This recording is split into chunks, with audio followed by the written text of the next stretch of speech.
All right, have and have not pain if loving you is, you know what, Tyler Perry fans in general.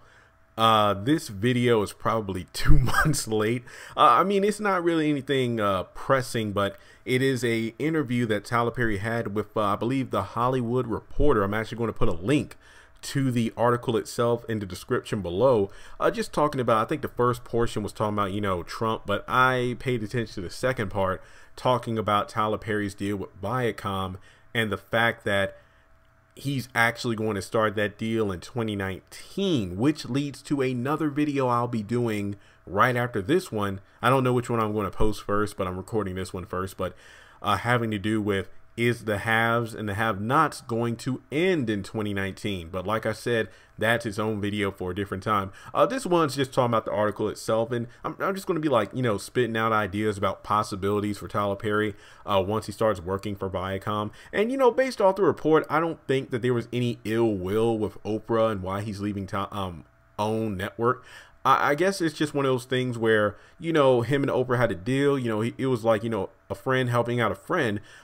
Tyler Perry helping Oprah start her own network, and at the same time allowing Tyler Perry to come up with even more, I guess you could say, more of an expansion to what he's already done on, what was it, TBS, like Meet the Browns, For Better or Worse, House of Pain, and the movies he's done, but just try to do it on an even greater scale with, trying different things with the drama, like the haves and the have not, and If Loving You Is Wrong, with shows like The Pains and Love Thy Neighbor kind of being an extension or kind of a throwback to, hey, despite all the drama, I'm still Tyler Perry, I can still crank out some comedy sitcoms as well.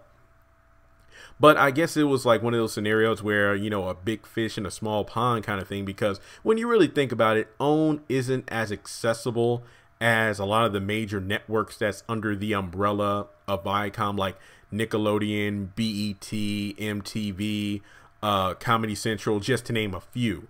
So probably because of the fact that Tyler Perry, especially his production company, has expanded so much, and I believe, like a 6 to 8 week schedule where he'd be pumping out 90 episodes of the shows he writes, and he intends to continue that schedule as well with cranking out movies with his new production company. I just feel like it was probably the best move for him. Money aside, which, money probably played a role in it, but as a producer, a writer, as an artist, I can understand him wanting to do something else in order to expand his creativity. And I feel like Viacom would allow him to do more than he could with his deal with OWN. That's my opinion, and that's what I got based off reading this article. So personally speaking, I don't think there's any kind of animosity between him and Oprah. I just feel like it was just a matter of, hey, you know what? I'm glad I was able to help out. You were able to help me take my writing and shows to another level, because honestly, I feel like Tyler Perry is in a new bracket given the fact that he was able to crank out such a success like the haves and the have-nots. And that's made him an even greater prize for any company to hire him on. But at the same time, I just feel like Tyler Perry is doing what's best for Tyler Perry, because, well, I do feel like this move is going to be a great thing. Now, number one, I believe he already produced and created a film for Paramount. It's not Nobody's Fool, but it's a entirely new movie I don't even know about.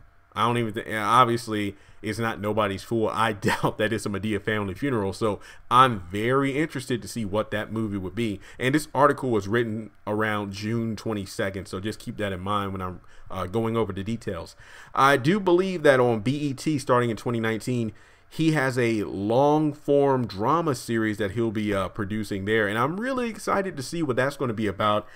Sadly, I believe this is a new series altogether, not the haves and the have-nots, so just keep that in mind. I just feel that the haves and the have-nots will possibly end next year, but as I said before, that video I'll record right after this one. And like I said, this is an article, but just by reading it, I just feel like Tyler Perry is excited because this was a good move for him and his company. The fact that he'll be able to do things probably at a different rate. Well, it looks like he'll still be doing things at the same rate of speed, but at the same time, I feel like he'll have more outlets. Yeah, more outlets is probably the best thing. I mean, keep in mind, Viacom has Nickelodeon and Nick Records and whatnot, so it wouldn't surprise me if some of the child stars he works with, end up being on Nickelodeon or something like that at some point, or singing on their record label, kind of like China Ann McClain and Doc Shaw, who were Jasmine and Malik in House of Pains, then moved on to Nickelodeon with what China had Ant Farm, and yeah, she's in the Descendants film. I mean, like, you know, I'm talking about like their first series and whatnot. Malik, he was on The Sweet Life on Deck, like during the second half of that series. I know he was on there for a while. Then he was on Disney XD. What was it? Not Game of Thrones. It was him and I forgot the name of the show. I know he was on it with the dude with the red hair. He played in that movie Lemonade Mouth, and he was like the rapper in that one. White guy, red hair. It had something to do with royalty or some crap. I know he was on the show, so I know that much. So yeah, I really do feel like this move, I'm excited. Am I sad? Yes, because I mean, this could possibly mean the haves and the have-nots will end sooner than I thought, which I was under the assumption it would end in 2020. It may actually end in 2019. I don't know, but like I said, that video will be done right after I finish this one. I want to say one thing on the haves and the have-nots. Personally speaking, to me, it would actually hurt for the haves and the have-nots to end before this channel hits 100,000 subscribers. I know it sounds sentimental, but here's the thing. I started this channel because of that show. Really, because Tinka Sumner. Well, actually, I started this channel based from my blog, which I started thanks to Tinka Sumner. And when the channel hits 100,000 subscribers, you know, I'll get the Silver Play Button Award. It'll just say the title of the channel, this is for surpassing 100,000 subscribers. I really want that plaque to say the haves and the have-nots review, because it really means a lot to me. Would I change the name of the channel with the haves and the have-nots ends? I don't want to, but I think I would have to. Like, whatever the name of this drama series Tyler Perry is doing on BET, I would probably change it to that, because in my mind, I think that with the haves and the have-nots being as big as it is, and If Loving You Is Wrong coming to an end, I think that Tyler Perry, who created such a great show like that, I feel like this next series could possibly be even better, because I have a feeling like it's going to be produced in this new studio, so the quality and whatnot will be even bigger than the haves and the have-nots. Possibly.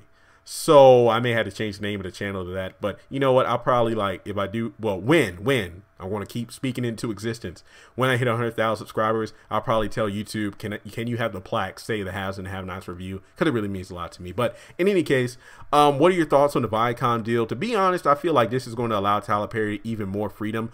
Hopefully, and this is something that I don't know for sure, but distribution rights, I'm hoping that if he's on Viacom, I don't know what the deal with OWN is. Like, I don't know if the deal doesn't allow him to put his stuff on DVD and whatnot. I feel like that's one of the biggest flaws, that the haves and the have-nots of Loving You Is Wrong, Love Thy Neighbor isn't on DVD. Maybe when he goes over to Viacom, when he works on these other networks, he'll be able to put out the shows on DVD, Netflix, Hulu, whatever. I hope that, you know, when the show's in, he OWN or whatever does put the shows out. I don't want these shows to just die and that's it, because I feel like the show is blowing up now even better than it has in the past couple years, so it's a shame to see it go. But let me know your thoughts on Viacom. What do you think that mystery film is that Tyler Perry has already, you know, produced and whatnot for Paramount? What other projects do you think he'll be working on? Do you think he'll do like a cartoon for Nickelodeon? I don't know. I'm just guessing here. But let me know your thoughts in the comment section below, and I'll talk to you all soon.